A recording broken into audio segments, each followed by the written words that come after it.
Hey guys, so this morning we talked with Jennifer McCarthy from Millennium about health insurance. And, because one of the big things that people were asking me was, what do you do about insurance and benefits when you leave your job and you want to become self employed?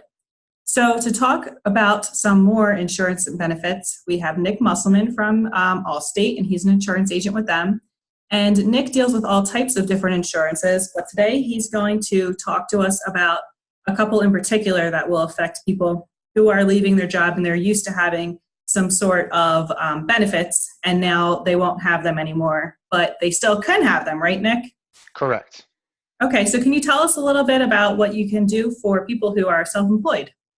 So the first thing you want to do is figure out who holds your benefits at the place you're leaving.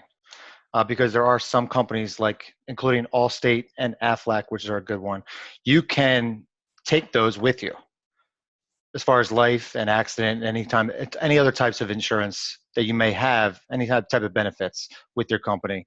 So you can actually bring them with you. They're portable. So Oh, you can that's a just, good point. Yeah. as long Because as I you pay the actually did that. premiums. Yeah. I actually did that at one job. Not the last one I was at, but the one before. I still have my disability insurance from that job because I just continued to pay the benefit, like moved it on to, I guess what you said, that's portable and I could pay the benefits myself. Exactly. As long as you keep paying the premiums and you're currently employed, you can continue to pay and keep the same benefits. But it's very rare. It depends on what kind of company that the actual corporation uses before you, that's available to the whole group. Okay, so that's something to look at when hmm you're thinking about leaving. Okay. So most places do not offer a portable life or disability plan. And especially when you quit your job, you're no longer employed. So technically, the benefits are stopping. So what you can do is you can also get a individual plan through any type of insurer like we offer as well. And we can go over certain different types of options with you, how much money you need. You can do minimum just for whatever you need to just pay your bills, or you can actually do a full, what am I thinking of? Exact amount of money you make each month and what you're expecting. So that way you won't have to worry about anything if you're out of work. Yeah, so that's for disability specifically? Correct. Okay. So would it depend on the person's income when they leave, or what do you do that based on what they think they need to have in order to cover themselves, like what they think they're Gen- going to make? Generally, if it's less than $5,000, you don't really need to prove income. You just need to show that you're gainfully employed. That's five So thousand dollars a yeah, month. so if you that's usually the maximum they'll go up to without showing pay stubs, Okay. like proving that that's how much you make. So someone going out on their own, there's no proof of what they're going to make, but if you have an actual business plan showing that you're going to be self-employed and you're estimating this revenue and this income, you can go based on that up to $5,000 without showing any proof of income.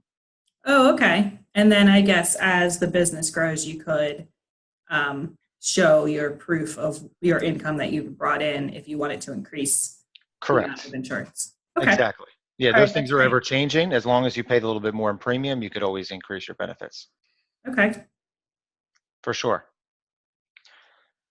Go And ahead. then the other type is life insurance, which a lot of people don't realize. It's paying like pennies on the dollar out of their paycheck. They're getting 2 to 5 times their salary. And then when you leave, like I said, 90% of the time, it's not portable. They're not taking it with them. So that's another thing that you have to worry about maintaining on your own when you leave a job. And I can Yeah. also help go over any type of options. And I think life insurance is important for anybody to look at, even if they do have an insurance policy with their employer. I mean, I know that you have a stance on that, right? Correct. Yeah. So obviously, 2 times your salary is 2 years.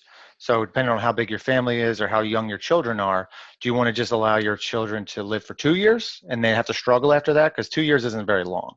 So it's good to always have something in place just to make sure that your family's covered. So it's always good to review those things at least once or twice a year, to make Yeah. sure do you have everything you need because things change, especially if you're going Yeah. out on your own, Definitely. And starting I your own business. know even for my family, I think it's like not even quite a dollar a day or something like that. Hmm. for the coverage that I have for my entire family. So it's definitely something that's worth checking out when you go out on your own to make sure all Exactly. your base is covered. And the one big part of being self-employed as well, I know you don't have employees, but if you have one employee or somebody with you, you qualify for a group. So you can set up your own new group when you go self-employed. So as long as all you need is two people, Oh, really? Okay. and it can't be your Didn't know that. spouse, unfortunately. They played Okay. that. They used to be able to do that, but obviously the insurance companies caught up with that a little bit, and people were taking advantage of that. So they can't no longer be your spouse. Just two people will qualify, and then once you get the group rate, you get simplified underwriting, and then you get the smaller premiums as well. Okay, that's great to know. I'm sure that a lot of people who want to go out on their own probably have larger plans to grow, and so it's good to keep those types of things in mind. Exactly. And there's certain key things that I like to recommend to all my clients to just review the insurance. Obviously, changing of jobs, new child in the household, if you're married or divorced, any of those scenarios is a great time to just look around and just make sure you have the right coverage. Buying a house is a big one too. You take a 30-year mortgage out, you never know what's going to happen in 30 years. It's good to Mhm. protect that. Yeah, I completely agree.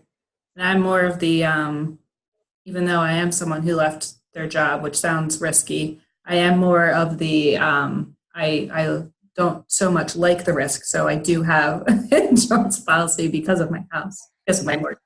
and you have the foresight to keep that disability plan too. Yeah, yeah, because it's good to be prepared even when you do take risks like this and going out on your own. Exactly. Okay, well, did you have anything else you wanted to chat about? I think that's everything. Okay, cool. Thank you so much for letting me chat with you and share this information. And for everybody watching, I'm going to share Nick's information in the comments. So that way, if you do have life insurance or disability needs, you can reach out to him to get a quote and talk to him about his thoughts on insurance and how he can help you. Thanks, guys.